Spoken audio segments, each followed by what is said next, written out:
राज्यात नवीन सरकार स्थापन होऊन 3.5 महिन्यांचा काळ उलटून गेला, तरी प्रशासनातील खांदेपालट काही थांबताना दिसत नाही. गेल्याच आठवड्यात राज्यातील 6 IAS अधिकाऱ्यांच्या बदल्या करण्यात आल्या होत्या. आता 5 IAS अधिकाऱ्यांच्या बदल्यांचे आदेश जारी करण्यात आले आहेत. त्यामध्ये पालघर झेडपीचे मुख्य कार्यकारी अधिकारी BH पालवे यांची बदली मुंबईतील महाराष्ट्र राज्य वित्तीय महामंडळ येथे व्यवस्थापक संचालकपदी करण्यात आली आहे. मनोज रानडे यांची बदली पालघर CEO म्हणून करण्यात आली आहे.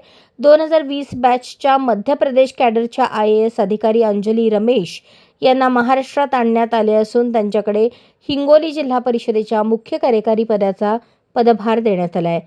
BH पालवे IAS SCS 2013 मुख्य कार्यकारी अधिकारी जिल्हा परिषद पालघर यांना महाराष्ट्र राज्य वित्तीय महामंडळ मुंबई येथे व्यवस्थापकीय संचालक म्हणून नियुक्ती देण्यात आली आहे. जेनित चंद्र देवंथुला IAS सहाय्यक जिल्हाधिकारी वरोरा उपविभाग चंद्रपूर यांना प्रकल्प अधिकारी किनवट आणि सहाय्यक जिल्हाधिकारी किनवट उपविभाग नांदेड म्हणून नियुक्ती देण्यात आली आहे.